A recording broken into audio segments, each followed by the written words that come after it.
Hello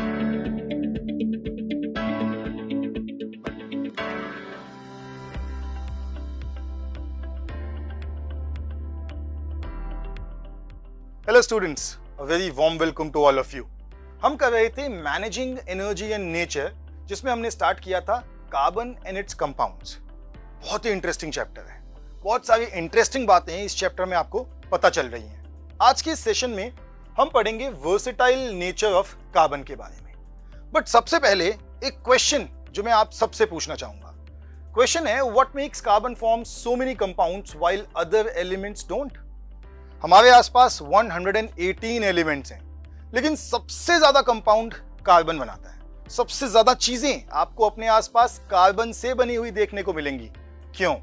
ऐसा क्या है कार्बन में जो बाकी एलिमेंट्स के पास नहीं है? The answer is catenation and tetravalency.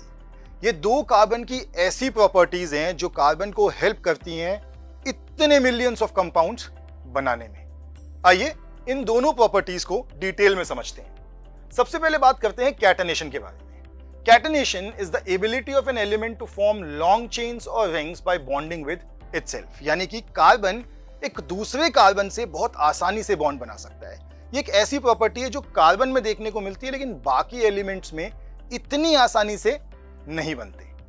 Carbon atoms can form bonds with other carbon atoms to form long chains, branch chains and closed rings. तो कार्बन जो है वो बहुत लंबी लंबी चेन भी बना सकता है, ब्रांच्ड कंपाउंड्स भी बना सकता है और रिंग कंपाउंड्स भी बना सकता है। ऐसी प्रॉपर्टी बाकी एलिमेंट्स में देखने को नहीं मिलती। Then comes tetravalency. नाम अपने आप में बता रहा है, टेट्रा मतलब चार, वैलेंसी यानी कि चार की valency. Carbon has 4 valence electrons and can form 4 covalent bonds with other atoms. अब covalent bond single, double, triple होते हैं। क्योंकि 4 कोवेलेंट बॉन्ड कुछ नहीं होता, इसीलिए कार्बन को मल्टीपल कोवेलेंट बॉन्ड्स बनाने पड़ते हैं। और ये ब्लेसिंग इन डिस्गाइज है, क्योंकि कार्बन उन 4 बॉन्ड्स को 4 अलग अलग एटम्स के साथ भी बना सकता है। इसे कहते हैं हम tetravalency. It can form bonds with other carbon atoms leading to catenation and with atoms of other elements like hydrogen, oxygen, nitrogen etcetera. तो जो कार्बन है वो हाइड्रोजन के साथ भी बॉन्डिंग कर सकता है, वो ऑक्सीजन के साथ भी बॉन्डिंग कर सकता है और वो नाइट्रोजन के साथ भी बॉन्डिंग कर सकता है बिल्कुल आसानी से। इसीलिए कार्बन के इतने सारे कंपाउंड्स हमें देखने को मिलते हैं। आपको जान के बड़ी हैरानी होगी कि डायमंड, ग्रेफाइट और बकमिन्स्टर्स फुलरीन तीनों ही कार्बन हैं। डायमंड जिसे कि हम ज्वेलरी में यूज करते हैं, ग्रेफाइट जो पेंसिल बनाने में यूज किया जाता है, और बकमिन्स्टर्स फुलरीन या फुलरीन जिसको नैनो टेक्नोलॉजी में यूज किया जाता है। ये तीनों कार्बन है, लेकिन तीनों एक दूसरे से बिल्कुल अलग दिखते हैं।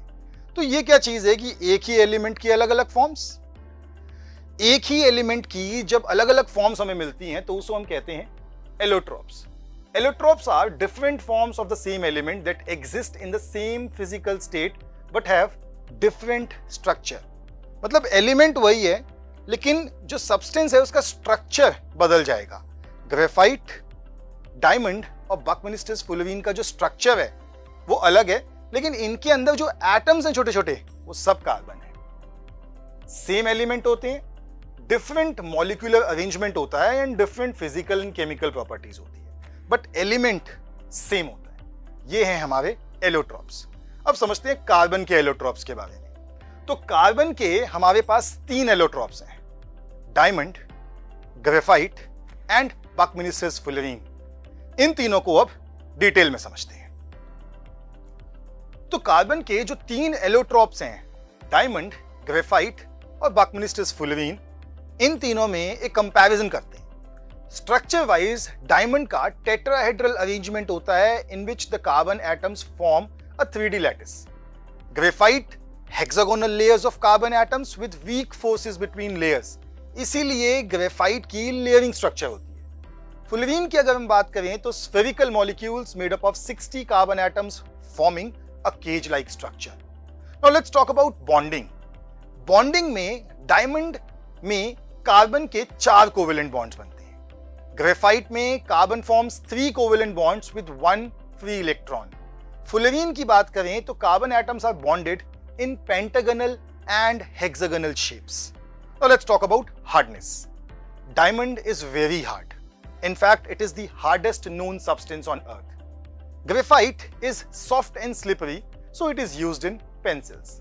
If we talk about fullerene, so fullerene is also soft but not as hard as diamond. Let's talk about electrical conductivity. Diamond is a non-conductor. It's an insulator. Graphite conducts electricity due to the free electron. If we talk about fullerene, it is also non-conductive.